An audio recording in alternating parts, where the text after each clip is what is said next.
어제는 갈라디아서의 배경에 대해서 말씀을 드렸고요.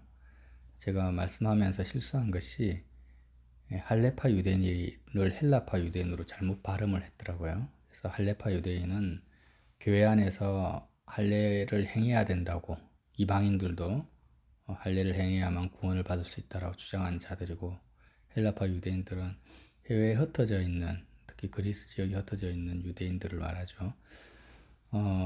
일단 그걸 좀 청정하고요. 오늘은 갈라디아서 자체를 이렇게 묵상을 해야 되는데 요점만 잠깐 나누겠습니다. 갈라디아서 5장 4절입니다. 율법 안에서 의롭다함을 얻으려 하는 너희는 그리스도에게서 끊어지고 은혜에서 떨어진 자로다. 우리가 성령으로 믿음을 따라 의의 소망을 기다리노니 그리스도 예수 안에서는 할례나 무할례나 효력이 없으되 사랑으로서 역사하는 믿음뿐이니라. 5장 16절로 가서요. 내가 이르노니 너희는 성령을 따라 행하라. 그리하면 육체의 욕심을 이루지 아니하리라. 육체의 소욕은 성령을 거스르고 성령은 육체를 거스르나니 이 둘이 서로 대적함으로 너희가 원하는 것을 하지 못하게 하려 함이니라. 너희가 만일 성령의 인도하시는 바가 되면 율법 아래 있지 아니하리라. 아멘. 사도 바울께서 율법주의, 그러니까 할례와 모세 율법을 지켜야지 된다, 예수님을 믿어도 그렇게 주장하는 할레파 유대인들의 그 미혹에 흔들리고 있는 갈라디아 지역에 있는 그 네 교회, 1차 전도 여행 때 세워진 네 교회를 향해서 쓴 편지죠. 그래서 처음부터 갈라디아서 1장부터 다른 복음을 전하는 자는 저주를 받을 것이다 라면서 선을 확실히 그어버립니다. 다른 복음이 무엇인가? 바로 율법을 행함으로 말미암아 의롭다함을 얻고자 하는 그 내용을 섞어버리는 거예요. 예수님의 십자가 사건을 전하지 않는 것이 아니라 예수님의 십자가와 부활 사건을 전하면서 동시에 뭘 넣습니까? 율법의 행위로 의롭게 되는 것을 강조하고 또 그런 사상을 섞는 것입니다. 가라지를 섞듯이 그렇게 섞어버리는 이 다른 복음을 경계하고 있는 거예요. 자, 율법이라는 것은요, 꼭 유대인들만 가진 것이 아니죠. 율법은 내가 주체적으로 이 땅을 살아가는 데 있어서 반드시 필요한 것이 법입니다. 법, 규정, 원칙, 잣대라는 거예요. 자, 내가 예를 들어서 사업에 성공하고 싶다. 그럼 사업에 성공하려면은 뭔가를 판단해야 되잖아요. 내가 돈을 벌려면은 결정해야 되고 판단해야 되고 생각해야 되고 돈을 소유하기까지 필요한 방법이 나에게 주어져야 됩니다. 그냥 아무런 생각도 없이 회사를 경영하고 장사를 할 수가 없는 거예요. 그래서 무슨 생각과 방법과 길이 있어야만이 내가 원하는 것을 얻을 수가 있어요. 이게 법이라는 거예요. 그래서 꼭 모세 율법이라는 그 틀에 갇혀 있지 마시고 이렇게 생각하셔야 돼요. 내가 인생을 살아가는 데 있어서 오늘 하루 먹고 자고 움직이기 위해서는 지극히 작은 일부터 큰 일까지 다 뭐가 필요합니까? 판단의 기준이 필요하고 잣대가 필요한데 이 모든 것이 다 뭐예요? 법이라는 거예요. 율법이라는 것은 하나님이 원하시는 그 삶의 열매를, 그러니까 하나님의 인도하심을 받는 자들은 이런 잣대를 지키게 된다라는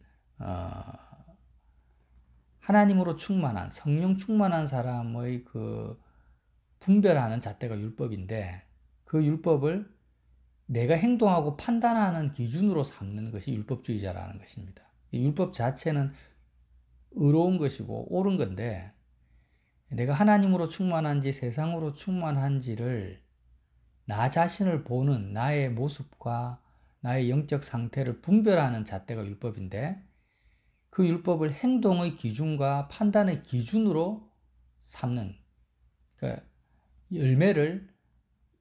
열매로 보지 아니하고 내 삶의 그 방법으로 수단으로 사용하는 것이 율법주의라는 것입니다. 율법을 잘못 사용하고 있는 것이죠. 자, 그런데 이 율법이라는 하나님의 그 법 말고도 우리는 수많은 세상의 그 율법 속에 살아가고 있습니다. 그 없으면 못 살아요. 예수님을 믿든 안 믿든 하나님이 없이 살려면은 인격적으로 살아계셔서 하나님이 나를 통해서 사시지 않는 이상에는 뭐밖에 없습니까? 율법이 없이는 못 사는 거예요. 인생 자체가 그래요. 그래서 꼭 모세 율법을 주장하는 사람만 율법주의자가 아니라 예수님이 내 안에서 사시지 않는 모든 사람이 다 이미 율법주의자인 것입니다. 율법을 따라 살아가고 있는 거예요. 그러니까 의롭게 되지 못하죠. 이런 관점에서 사도 바울께서 말씀하시는 겁니다. 그래서 율법의 행위로는 의롭게 되지 못한다라는 것은 하나님을 가질 수가 없다라는 거예요. 하나님이 내 안에 들어오실 수가 없고 나는 하나님 안으로 들어갈 수가 없다. 율법을 통해서는. 율법의 행위를 통해서 정확하게 말하면은요. 자, 그런데 갈라디아서 2장 20절에 보면 너무나 유명한 말씀이잖아요. 내가 그리스도와 함께 십자가에 못 박혀 죽었다고 합니다. 그 앞에 말씀, 2장 19절 말씀을 읽고 20절 말씀을 읽어야 돼요. 내가 율법으로 말미암아 율법에 대하여 죽었나니 이는 하나님에 대하여 살려 함이라. 내가 그리스도와 함께 십자가에 못 박혔나니 그런즉 이제 내가 사는 것이 아니요. 이렇게 시작이 되는 거예요. 그래서 바울 사도께서 그리스도와 함께 십자가에 못 박혔다라는 것은 예수님과 함께 십자가에서 죽었다라는 거예요. 도대체 무엇에 대해서 죽었다라는 거예요?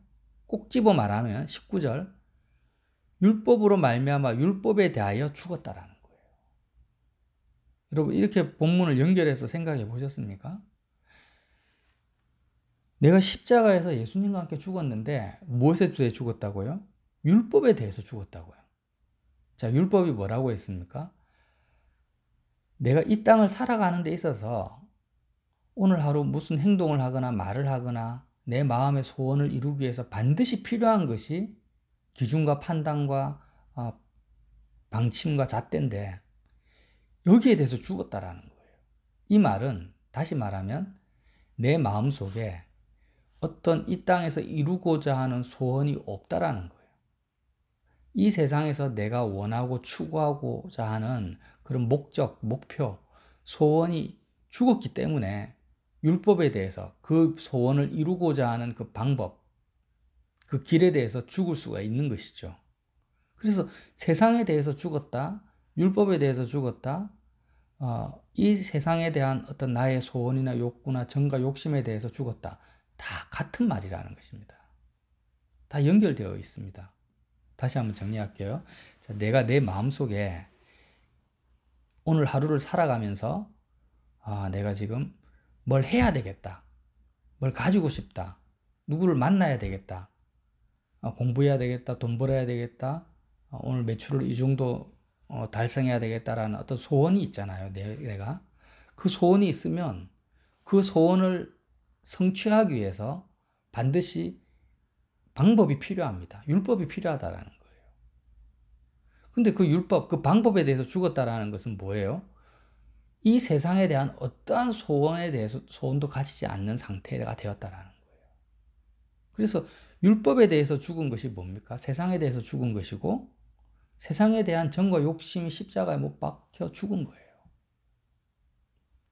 그러면 더 이상 나는 오늘 하루 눈 뜨고 일어나서 어떤 소원도 없고 방법도 소원이 없으니까 방법이나 길도 없죠. 그럼 뭐 하라는 거예요? 죽은 상태로 그냥 침대에 가만히 누워서 있어야 됩니까? 그렇지 않죠. 예수님이 2장 20절에 뭐라고 합니까? 이제는 내가 사는 것이 아니요 오직 내 안에서 그리스도께서 사시는 것이라는 거예요. 그래서 율법에 대해서 십자가에 죽어버리면 세상에 대해서 정과 욕심에 대해서 어떤 세상에 대한 소원함을 십자가에 못 박아 버리는 이유가 뭡니까? 인격적으로 살아계신 예수님이 계시기 때문에 그 예수님이 나를 통해서 사실 수 있도록 내가 율법에 대해서 죽는 거예요. 율법에 대해서 죽는 것으로 끝나는 게 아니에요. 내가 주님을 만났습니다. 근데 그 만난 주님이 육체가 없어요. 지금은 부활하셔서 하늘 보좌 우편에 계십니다. 근데 그 주님이 영으로서, 주님의 영이 성령이죠. 영으로서 나 앞에 계세요. 내 앞에 계세요. 내 앞에 계신데 주님이 나에게 말씀하시는 것입니다. 이제 아무개야, 너는 이전에는 너가 이 땅에 대한 어떤 소원을 가지고 그 소원을 이루기 위해서 너 자신의 판단과 행동의 잣대를 가지고 너가 살았다. 그러나 이제는 너가 살지 말고 내가 너 안에서 살고 싶다.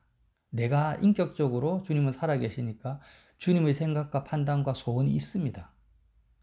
이 땅에서 이루시고자 하는, 이 땅에서 나를 통해서 이루시고자 하는 주님의 소원을 나의 몸을 통해서 나와 연합되어서 주님이 주도적으로 주체적으로 나를 통해서 살고 싶다. 그러니 너는 십자가에 나와 함께 죽었음을 믿으라는 거예요. 그래서 믿음으로 우리가 예수님을 믿는다라는 그 의미 자체가 뭐예요? 율법에 대해서 죽었다라는 거예요. 그리고 예수님을 믿는다라는 것은 전적으로 내가 예수님만을 소원하는 것을 의미합니다. 이 부분이 너무나 중요하거든요. 우리가 바울 사도께서 갈라디아 사람들에게 3장 1절에 말합니다. 어리석도도 갈라디아 사람들아, 예수 그리스도께서 십자가에 못 박히신 것이 너희 눈에 밝히 보이거늘 누가 너희를 꾀드냐. 그래서 믿음이라는 것은 예수님이 십자가에 못 박히신 것이 우리 눈앞에 밝히 보이는 상태가 바로 믿음이라는 거예요. 왜 십자가에 못 박히신 예수님이 밝히 보여야 됩니까?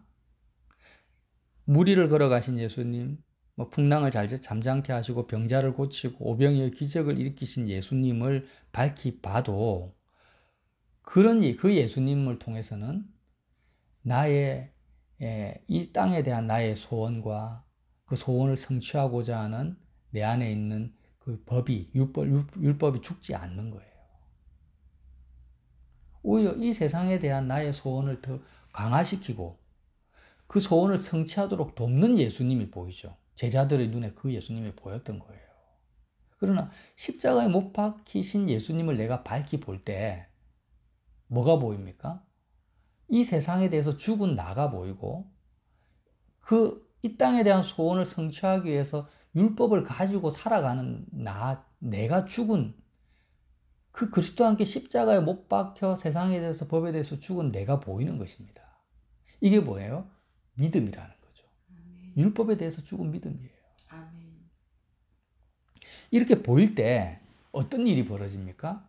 내가 예수님을 만나게 되고 인격적으로 살아계신 예수님이 내 안에서 사실 수 있는 상태가 된다라는 거예요. 예수님이 내 안에 사시는 상태가 뭐냐? 성령을 받은 상태고 성령이 충만한 상태입니다. 이 성령 충만이라는 것은 예수 그리스도 충만이고 성령 충만 이상을 구하면 성령 충만이 이루어지지가 않습니다. 우리가 왜 자꾸 성령을 소멸시킵니까? 성령을 받았는데 성령을 받아서 뭘 하려고 해요. 내가 성령 충만 받아서 능력 받아서 내가 이루고 싶은 일이 또 있는 거예요. 목사님들 같으면 성령의 능력과 역사와 충만을 받아서 교회 부흥을 이루고 싶고 많은 사람들을 모으고 싶고 또 일반 성도님들 같으면 내가 성령 충만 받아서 병 낫고 싶고 어떤 내가 소원하는 것들 많은 것들 있잖아요. 그런 것들이 원활하게 잘 풀렸으면 좋겠어요. 세상살이가 쉬웠으면 좋겠던 거예요. 그러나 성령 충만이라는 것은 예수 충만을 말합니다. 그리스도 충만을 말하는데 정과 욕심이 이 땅에 대한 나의 소원, 그 소원을 성취하고자 하는 법이 죽어야만이 성령이 임합니다. 순서가 이렇게 되는 거예요. 그 가운데 어느 하나도 죽지 아니하고 십자가에 못 박지 아니하고 돈 많이 벌었으면 좋겠다. 그래 예수님으로 충만했으면 좋겠어. 그런데 내 자녀가 좀 잘 됐으면 좋겠어. 예수님으로 충만했으면 좋겠다. 그런데 내가 좀 건강했으면 좋겠어. 이렇게 되면 성령 충만이 이루어지지가 않는 거예요. 10년, 20년 아무리 기도해도 안 됩니다. 그렇게 해서 받았다라는 성령, 혹시 뭐 실수로 성령이 임했다 할지라도 바로 성령이 또 소멸되죠. 왜? 정과 욕심이 여전히 살아있고 내가 소원하는 것이 있으니까. 성령과 나는 인격적 관계거든요. 그래서 성령이 나를 막 내가 원하지도 않는데 나에게 임하셔가지고 내 삶을 인도하고 이끌어가지 않습니다. 이끌어가지 않고 내가 원하지 않으면 인격적으로 성령님은 나를 사로잡지 않습니다. 주장하지 않으세요. 그러니까 성령이 소멸되는 거예요. 자, 이걸 어떻게 이제 비유로 설명하면 되냐면, 결혼을 통해서 이걸 설명하면 돼요. 내가 세상에 나를 좋아하는 수많은 남자들이 있습니다. 그런데 그 남자들과의 사랑이 되지가 않아요. 내가 그 남자들이 내 마음을 채워주지도 않고 나에게 기쁨이 안 됩니다. 친밀한 관계가 아니니까. 그런데 그 중에 한 남자가, 한 여자가 정말 나에게 내 마음에 쏙 듭니다. 너무너무 내 마음을 사로잡고 사랑에 빠졌습니다. 그러면 어떻게 해야 됩니까? 결혼하게 되겠죠. 그 한 남자, 한 여자를 내가 마음에 품고 소망하게 돼요. 저 남자하고 같이 살았으면 좋겠다. 24시간 저 여자하고 같이 있었으면 좋겠다. 이런 소원함을 가지게 되는 거예요.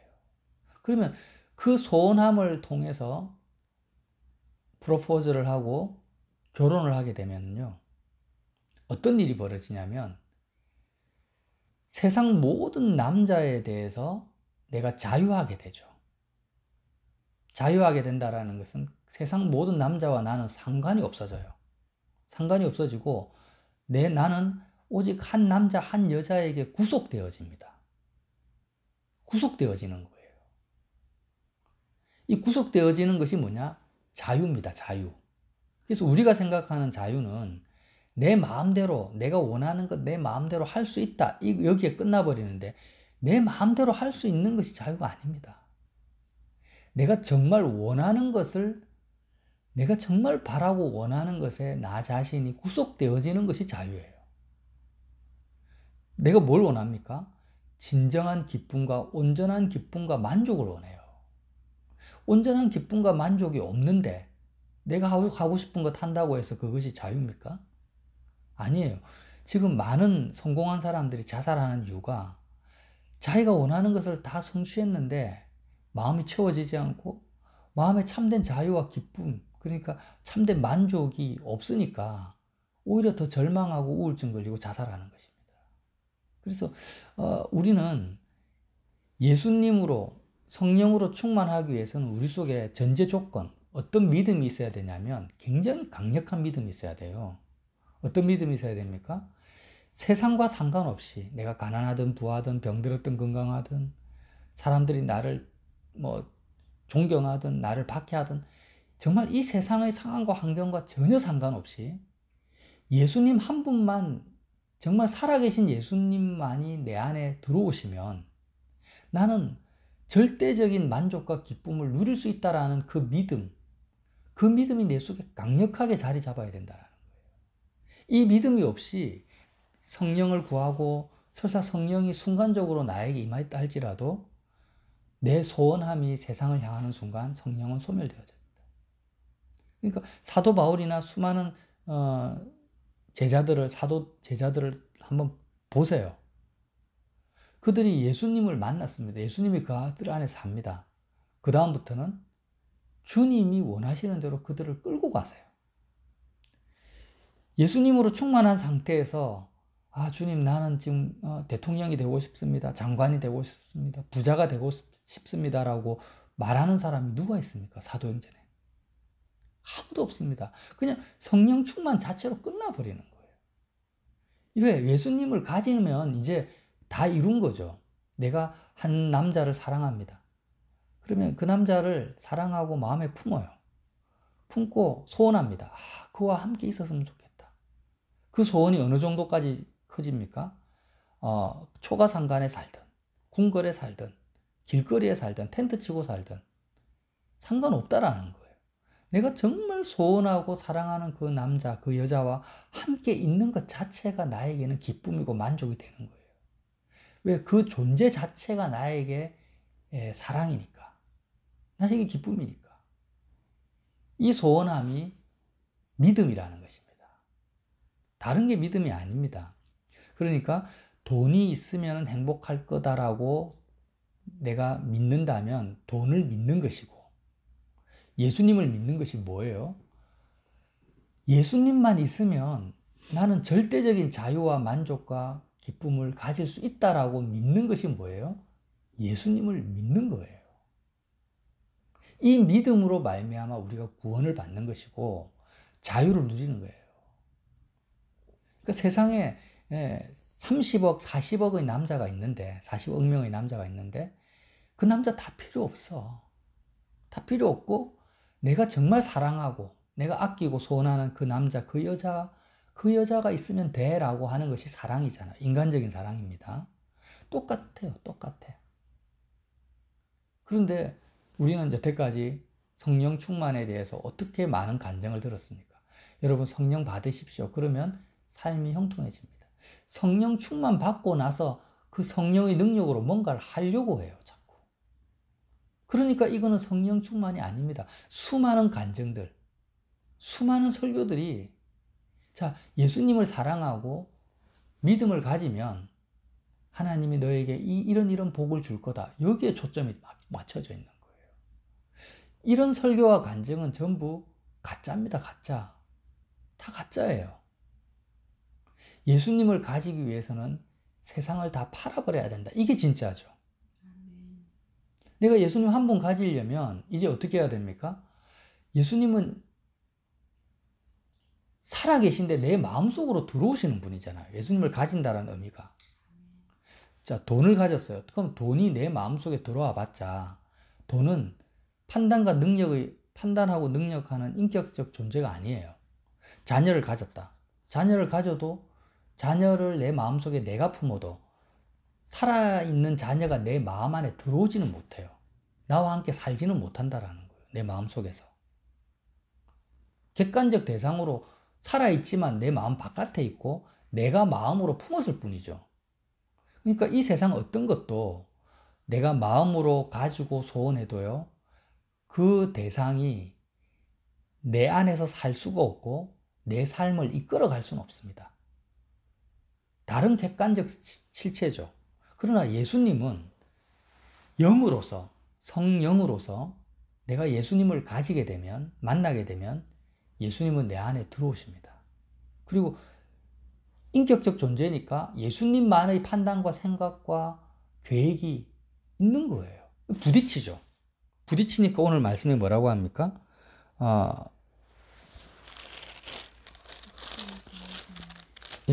육체의 소욕은 성령을 거스르고 성령은 육체를 거스리나니 이 둘이 서로 대적함으로 너희가 원하는 것을 하지 못하게 하려 함이라. 딱 이 상태가 되는 거예요.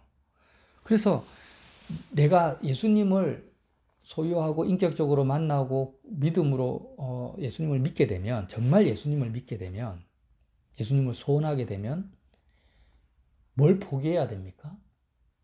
내가 주체적으로 이 땅에서 나의 인생을 포기해야 돼요. 내가 이렇게 됐으면 좋겠다, 부자가 됐으면 좋겠다, 형통했으면 좋겠다라는 이 세상에 대한 나의 소원, 소망, 이것이 십자가에 못 박혀 죽지 않고서는 예수님은 내 안에 들어오시지도 못해요. 들어오실 수도 없어요. 왜? 강압하고 억압하는 영이 아니시니까.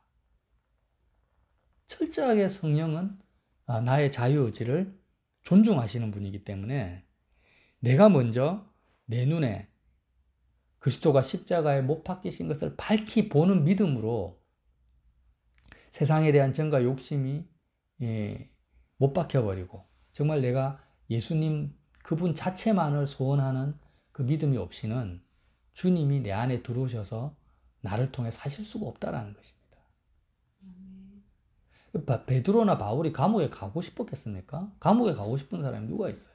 그런데 예수님이 들어오시고 나니까, 또 예수님이 들어오시니까 이제 더 이상 소원은 없죠. 이미 온전한 만족과 자유함이 사도들의 마음속에 충만합니다. 그 상태에서 감옥에 누가 들어갑니까? 베드로가 들어갔지만 실제로는 베드로 안에 있는 예수님이 들어가신 거예요. 어디로 가요? 바울이 1차, 2차, 3차 전도 여행을 하는데 바울이 가는 것입니까? 아니요. 예수님이 가시는 거예요. 그래서 성령 충만 받고 나서의 삶은 이제부터 내가 사는 것이 아니라 말 그대로 주님이 사시는 거예요. 그러면 주님이 가시고 주님이 바울이 뭐 채찍에 5번이나 맞고 싶어서 맞은 것도 아니에요. 그러나 왜 맞습니까? 주님을 잃어버리지 않기 위해서. 주님으로 충만한 상태를 계속 유지하다 보니까 그런 환난과 고난이 계속 오는데 그 환난과 고난 가운데서도 낙심하지 않고 주눅들지 않고 슬퍼하지 않는 이유는 성령 충만했기 때문이죠. 그리스도로 충만했기 때문입니다. 이제 우리가 다시 물어봐야 되는 거예요. 이 사도행전을 보면서 나는 과연 이런 삶을 원하는가? 나는 정말 원합니까? 앞으로 남은 인생이 뭐 30년을 더 살지, 10년을 살지, 50년을 더 살지는 몰라요. 하나님의 주권 안에 있겠죠. 그러나 내가 이 땅에서 어떤 삶을 살지에 대한 모든 결정권과 모든 상황과 환경에 대한 변화에 대해서 주도권을 주님께 다 넘겨버려야 됩니다. 넘겨버리고 자녀에 대해서, 직장에 대해서, 가정에 대한 나의 모든 소원함들 다 십자가에 못 박아버려야 돼요. 이미 죽은 자가 돼버리는 거예요. 그리고 나는 뭘 소원해야 됩니까? 그럼에도 불구하고 내가 예수님을 가지는 것이 내 마음의 유일한 소원이 돼야 돼요. 예수님이 내 안에 사시는다라는 의미 자체가 이 의미거든요. 그래서 맨날 말은 내가 예수님 안으로 들어가고 싶습니다. 예수님 내 안에 들어와 주세요. 내가 예수님을 영접합니다. 의미도 모르고 이런 기도를 했던 거예요. 예수님이 내 안에 들어오시면 이제부터는 내 삶은 없어지는데 더 이상 내가 이 땅에서 어떤 소원이나 나의 정과 욕심은 십자가에 못 박혀 버리는데 그런 마음도 각오도 없이 망대를 짓고자 할 때 얼마나 소요가 되는지를 헤아려 보고 시작하라는 거죠. 예수님이 하신 말씀이에요. 근데 그런 헤아려 봄도 없이 진주를 발견하면 그 밭을 다 사야 된다라는데 그 다 살 의지도 없이 예수님을 영접기도 했고 성령을 구했고 그 이후의 삶까지 내가 계산하면서 예수를 믿어왔다라는 거예요. 또 그런 설교들, 그런 간증들을 얼마나 많이 들었습니까? 그러니까요, 우리가 자녀들이나 나 자신에게 있어서 어떤 믿음이 필요합니까?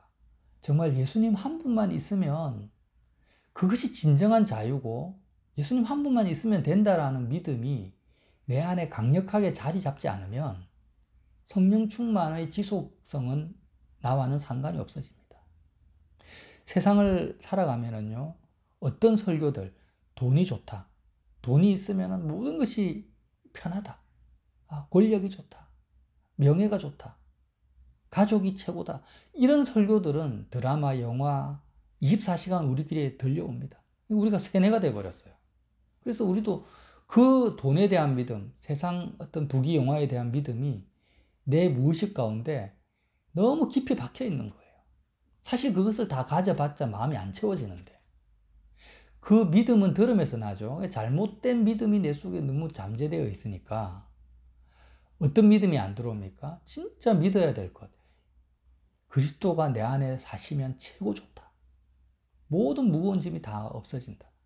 예수님이 내 안에 사시면 어떤 상황과 환경 속에서도 가장 행복한 자, 자유한 자가 될 수 있다라는 이 믿음이 너무나 약한 거예요. 이 믿음을 강화시켜 줄 수 있는 말씀을 우리가 많이 들어야 되고 또 그런 이 사도행전을 통해서 어떻게 내가 세상을 이길 수 있는가? 바울이 어떻게 이런 고난 가운데서 환난 가운데서 계속해서 낙심하지 않고 세상을 이기며 살아갈 수가 있었지? 그 안에 예수님이 사셨기 때문이구나. 바울 안에 채워진 예수 그리스도로 말미암아 채워진 이 기쁨과 만족은 정말 세상 어떤 것과도 비교할 수 없구나. 나도 그 주님을 만나고 싶다. 이렇게 이제 우리 믿음이 흘러가야 되는 거예요. 근데 거꾸로 흘러갔죠.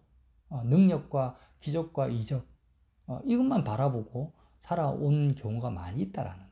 그래서 갈라디아서 2장 10절 말씀을 새롭게 이제 새로운 시각으로 좀 더 봤으면 좋겠고요.